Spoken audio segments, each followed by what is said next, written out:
Hi, so lovers! Welcome to my YouTube channel. My name is Chizidevi from the Digital Fashion School.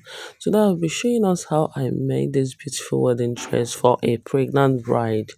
As you can see, we have different types of wedding gown, and this is the two-part type of wedding gown.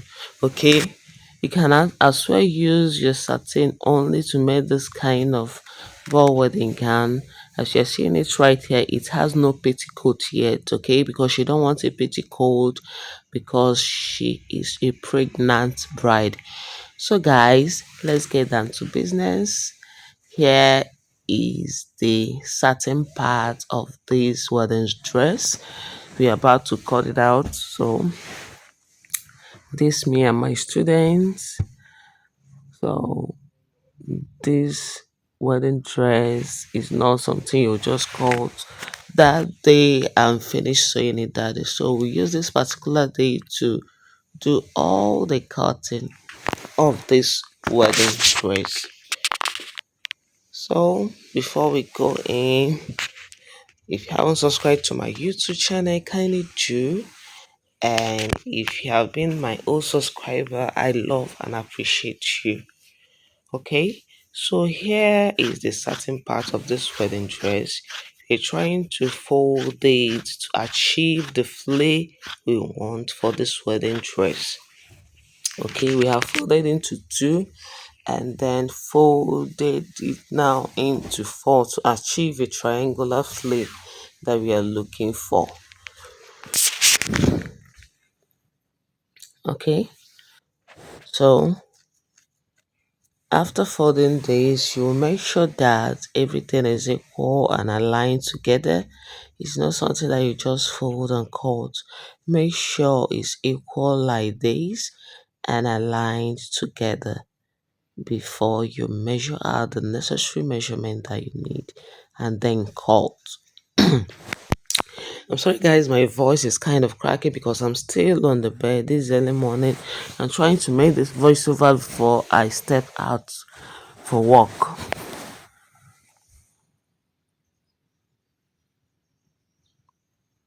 So I'm trying to use the first one that I've cut to cut the second one because I'm placing it on top to get the actual measurement of the second one. So I'll do this, then I'll cut out. I believe you all know how to call different types of flay. We have 180 degree, 360, 1440, 720 degree flay. So right here we're trying to use 180-degree flay to achieve a lot of flay that we want to use for this wedding dress. So I'll be cutting it out like so. I don't want to make this video fast so that you all will be able to understand exactly what I'm doing here. So after cutting it out, I'll then cut the lining part and we'll be using two flay for this. I'll cut out the lining part. You can actually make your flay to reach 4 flay depending on how full you want it. Because she's pregnant, she don't want something that will be too much for her. So that's why I'm using only 2 flay to achieve this. So for the lining part, we're going to use only 1 flay to achieve this. I'm trying to fold in a triangular form, but the waist part of this lining part will be bigger than it.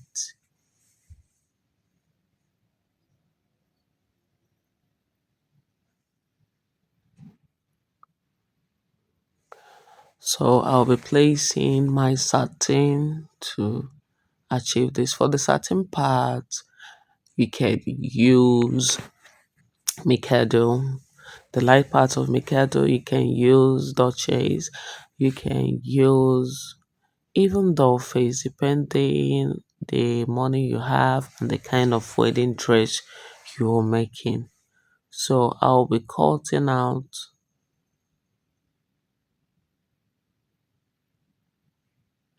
the lining part, bringing up 1 inch of my satin so that they will not be equal after sewing. Okay,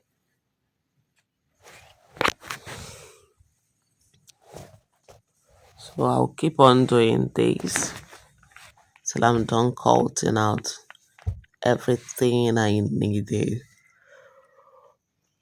So this is the hardness part I'll be cutting out. Okay, I have measured the necessary inches that I want. I measured 12 inches, 10 inches, 9 inches, and I marked and I cut. Okay, so this is it. After cutting, I'll fold and keep it aside. So this is very necessary, but there are some wedding dress we'll make. We'll be using crinoline. Okay, crinoline net to make it. So this is the true part of it. We're trying to measure to know the actual length that we want. The two part of it is 10 years, and I measured it 5 years each to gather it. So this is the down part of this wedding dress, because this wedding dress have inner one before the two part of it for detachable. The two part of it is detachable, so we're cutting the inner one. This is the skate part of the gown. It's going to have a gown before the detachable train, which made this a ball gown.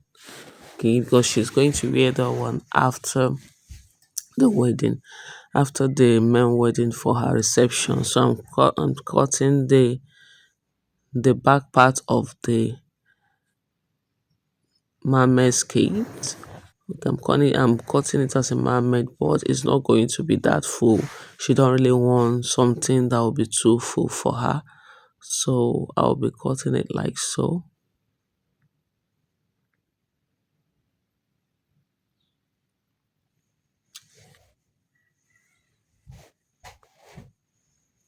So if you are watched to this extent, kindly subscribe to my YouTube channel, because I will be dropping a lot of tutorial videos that will help your fashion game.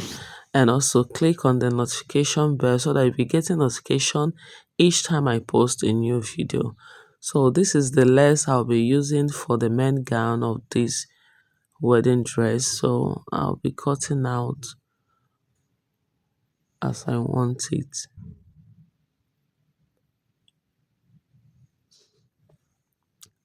So for the lace part, you can use any type of lace that you want. Luxury lace, sugar lace, depending on the one you want for your wedding dress.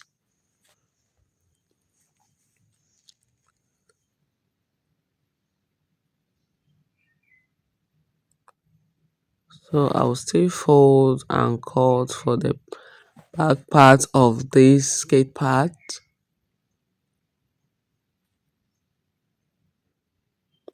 So this is me on my sewing machine. I'm trying to join the main gown part. This is down part of the gown.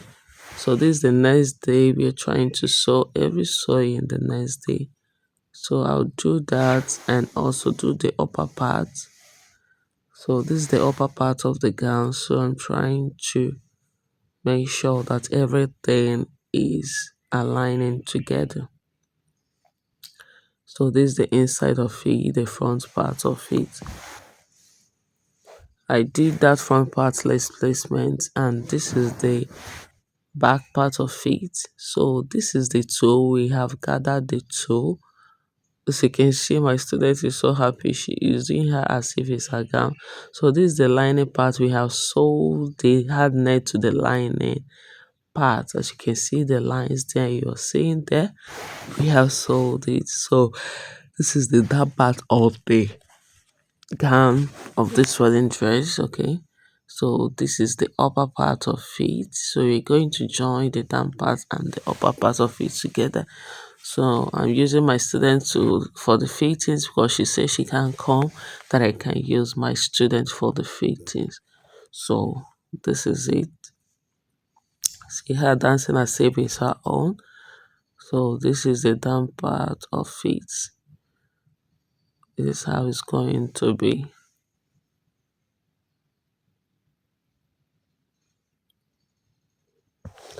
Okay, at the Visitor Fashion School, we train students to know a lot of things when it comes to fashion.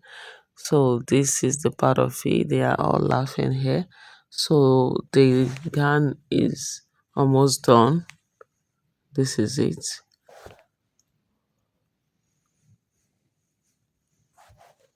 So this is the certain part of it. As you can see how wide it is. So it will be pleated. You will use a casing plate for that part. So this is the two parts after gathering it. As you can see how full it is. It's very full. As you can see. So this is when I was trying to put the two and the lining part together because it is almost full. Look at it. As you can see how the hardness was sold to the lining part. So I'm trying to put this with one of my students to make sure that everything is well. And like this is the third day of making this wedding dress. So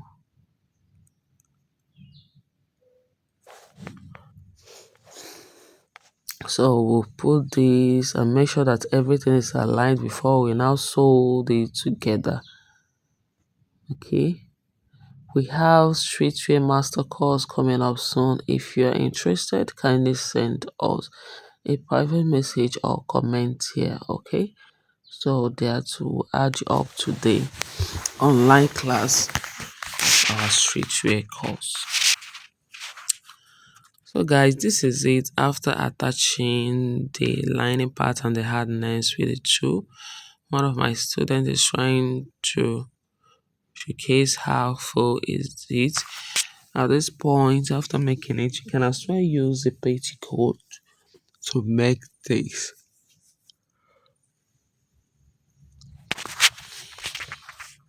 So she's happy about this. She loves how full it is. He's doing her as if she's the one doing the wedding.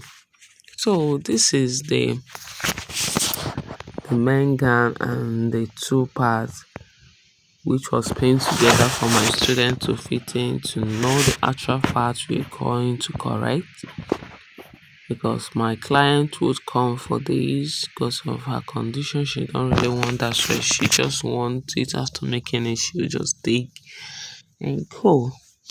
So this is when every tacking is being made, trying to tack it, and this is the outcome of it without a petticoat. As you can see how beautiful it's looking, so classic and beautiful for a pregnant bride. Okay, so at your own you can use a petticoat to wear it to give it that fuller effect, that standing fuller effect that you're looking for. So try your best to subscribe to my YouTube channel and check the channel. We have just so many videos that will help your fashion game.